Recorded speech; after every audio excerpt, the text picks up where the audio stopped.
Welcome in Self-Learning Module on OSI and TCP IP model. This is prepared and presented by Dr. P.D. Gawande, Associate Professor in Department of Electronics and Telecommunication Engineering of Shipla College of Engineering and Technology, Amaravati.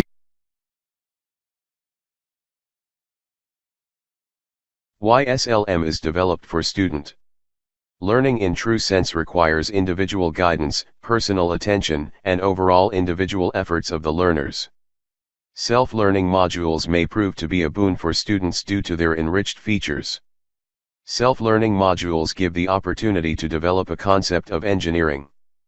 Due to increased enrollment of students and knowledge explosion, the need of self-learning modules is the demand of the time. Along with it, knowledge through self-learning modules also helps to inculcate self-study habits and self-confidence among students, which are very much essential to enhance learning. Data communication has 5 fingers: sender, receiver, channel or media, message, and protocol. First finger of data communication system is sender. The sender is the device that sends the data message. It can be a computer, workstation, telephone handset, video camera, and so on. Second finger is receiver. The receiver is the device that receives the message. It can be a computer, workstation, telephone handset, television, and so on. Third finger is transmission medium. The transmission medium is the physical path by which a message travels from sender to receiver. Some examples of transmission media include twisted pair wire, coaxial cable, fiber optic cable, and radio waves. Fourth finger is message. The message is the information, data, to be communicated. Popular forms of information include text, numbers, pictures, audio, and video. Message is segmented and converted into packet, and that packet are transmitted from sender to receiver through channel. Fifth and last finger of data communication is protocol. A protocol is a set of rules that govern data communications. It represents an agreement between the communicating devices, and it is integral part of data communication node. Without a protocol, two devices may be connected but not communicating. For example, a person speaking French cannot be understood by a person who speaks only Japanese. Networking engineering is a complicated task, which involves software, firmware, chip-level engineering, hardware, and electric signal-like pulses. To ease network engineering, the whole networking concept or task is divided into multiple layers. Each layer is involved in some particular task and is independent of all other layers. But as a whole, almost all networking tasks depend on all of these layers. Layers share data between them and they depend on each other only to take input and send output. Layered tasks in layered architecture of network model. One whole network process is divided into small tasks. Each small task is then assigned to a particular layer, which works dedicatedly to process the task only. Every layer does only specific work. In layered communication system, we have number of layers at host and remote host.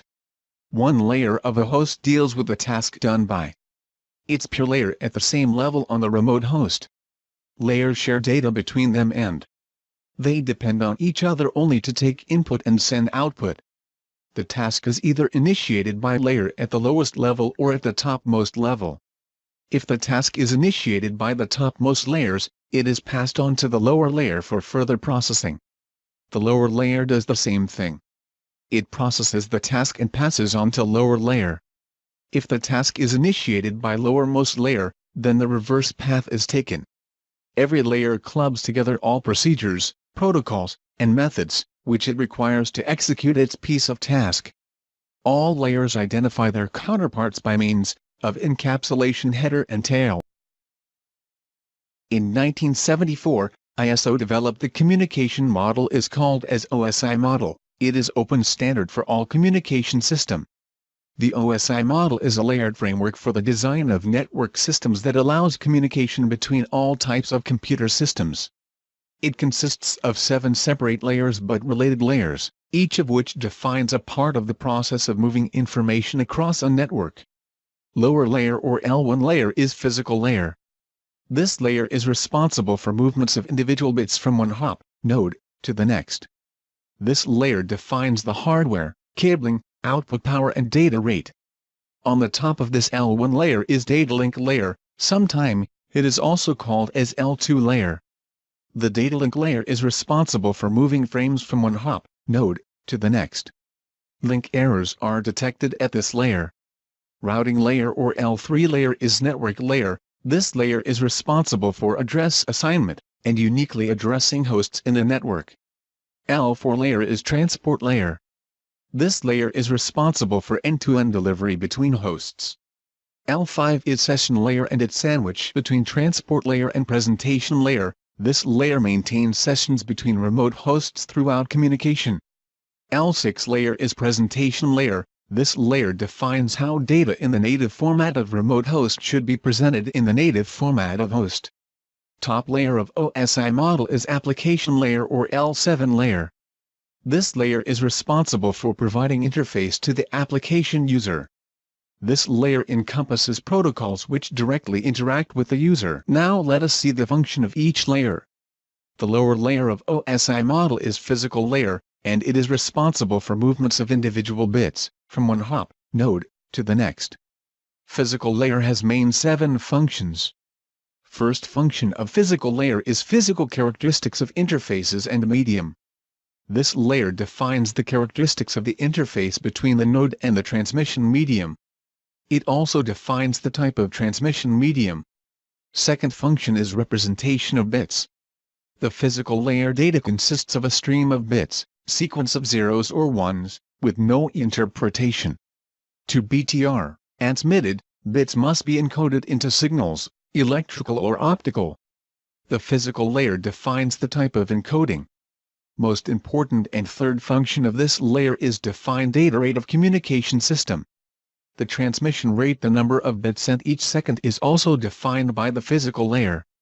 Fourth function of this layer is bit synchronization. The sender and receiver not only must use the same bit rate but also must be synchronized at the bit level. In other words, the sender and the receiver clocks must be synchronized. Line configuration is the fifth function of this layer. The physical layer is concerned with the connection of devices to the media. In a point-to-point configuration, 2 devices are connected through a dedicated link. In a multi-point configuration, a link is shared among several devices. Next function of this layer is physical topology. The physical topology defines how devices are connected to make a network.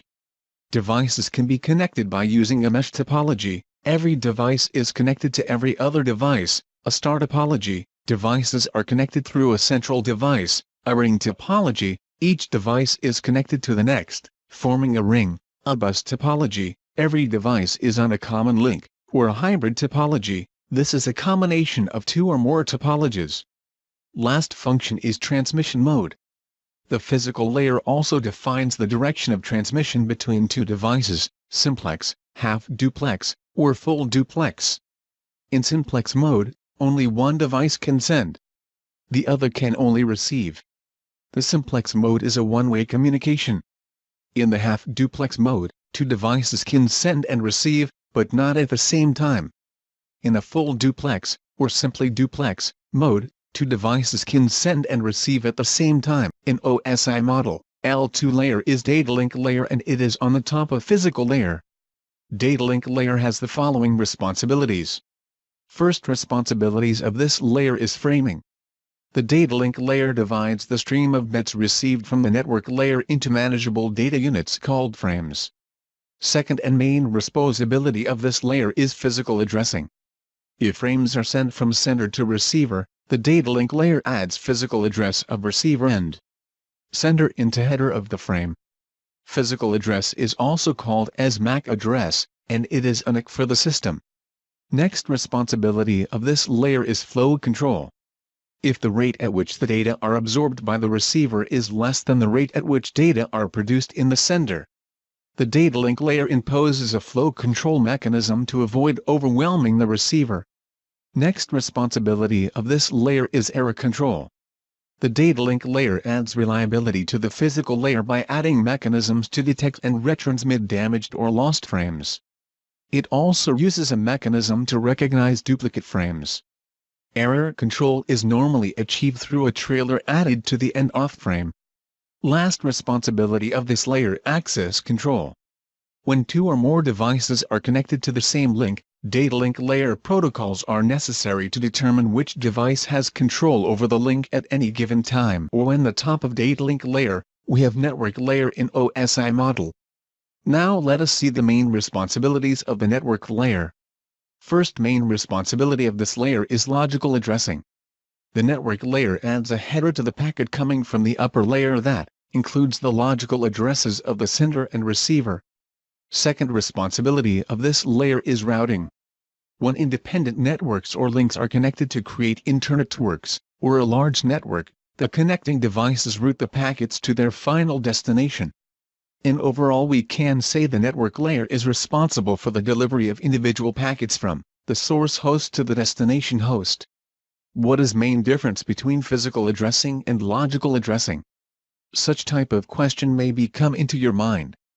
In fact, the network layer used the logical addressing, and this layer is responsible for the source-to-destination delivery of a packet, possibly across multiple networks, links. Whereas the data link layer used the physical address, and this layer managed the delivery of the packet between two systems, on the same network, links. The network layer ensures that each packet gets from its point of origin to its final destination. On top of network layer we have transport layer, and it is responsible for process-to-process delivery of the entire message. Now let us see what is process. A process is an application program running on an application layer of host. Let us see other responsibilities of the transport layer. First responsibility of this layer is service point addressing. Computers of 10 run several programs at the same time. For this reason, source-to-destination delivery means delivery not only from one computer to the next but also a specific process, running program, on one computer to a specific process on the other. The transport layer header must therefore include a type of address called a service point address, or port address. The network layer gets each packet to the correct computer. The transport layer gets the entire message to the correct process on that computer. Segmentation and reassemble of message is also second responsibility of this layer. A message is divided into transmittable segments, with each segment containing a sequence number.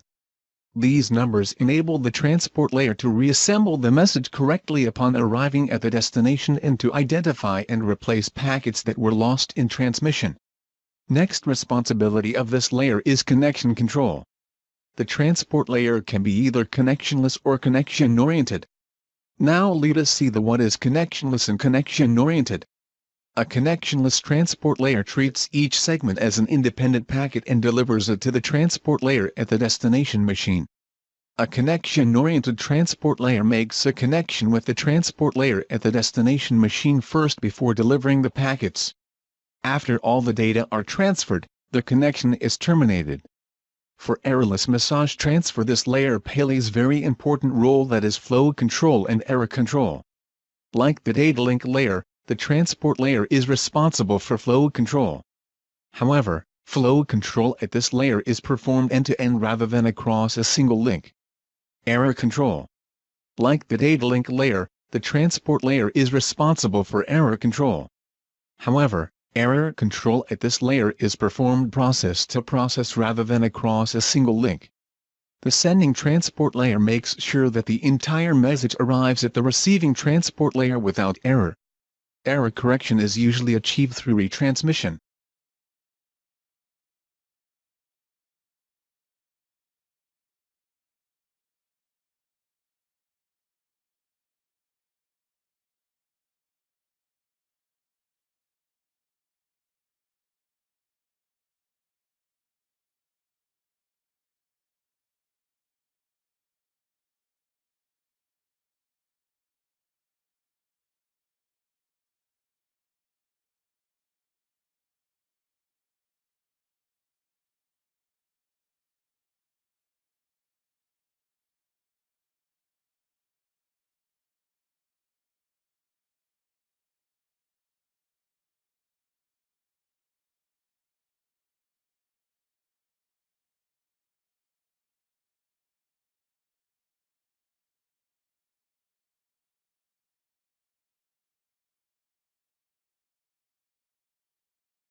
The session layer is the network dialog controller. It establishes, maintains, and synchronizes the interaction among communicating systems. Session layer is sandwiched between presentation layer and transport layer. It is responsible for dialog control and synchronization. Dialog control. The session layer allows two systems to enter into a dialogue. It allows the communication between two processes to take place in either half-duplex or full-duplex mode. Synchronization. The session layer allows a process to add checkpoints, or synchronization points, to a stream of data after every fixed no of byte or page. The presentation layer is concerned with the syntax and semantics of the information exchanged between two systems. Specific responsibilities of the presentation layer include translation, encryption and compression. Let us see first responsibility of this layer. Translation. The processes in two systems are usually exchanging information in the form of character strings, numbers, and so on. The information must be changed to bit streams before being transmitted. Because different computers use different encoding systems, the presentation layer is responsible for interoperability between these different encoding methods. The presentation layer at the sender changes the information from its sender-dependent format into a common format. The presentation layer at the receiving machine changes the common format into its receiver-dependent format. Second responsibility of this layer is encryption. To carry sensitive information, a system must be able to ensure privacy. Encryption means that the sender transforms the original information to another form and sends the resulting message out over the network. Decryption reverses the original process to transform the message back to its original form. Last and main responsibility of this layer is compression. Data compression reduces the number of bits contained in the information. Data compression becomes particularly important in the transmission of multimedia such as text, audio, and video. Top of OSI model is application layer and it is responsible for providing services to the user. Now let us see specific services provided by the application layer. Main service of this layer is Network Virtual Terminal. A network virtual terminal is a software version of a physical terminal, and it allows the user to log on to a remote host. To do so, the application creates a software emulation of a terminal at the remote host. The user's computer talks to the software terminal which, in turn, talks to the host, and vice versa. The remote host believes it is communicating with one of its own terminals and allows the user to log on. Application layer provide the services for file transfer, access, and management. This application allows the user to access files in a remote host, to retrieve files from a remote computer for use in the local computer, and to manage or control files in a remote computer locally. Mail service is also provided by application layer. This application provides the basis for email forwarding and storage. Directory services are also provided by this layer. This application provides distributed database sources and access for global information about various objects and services.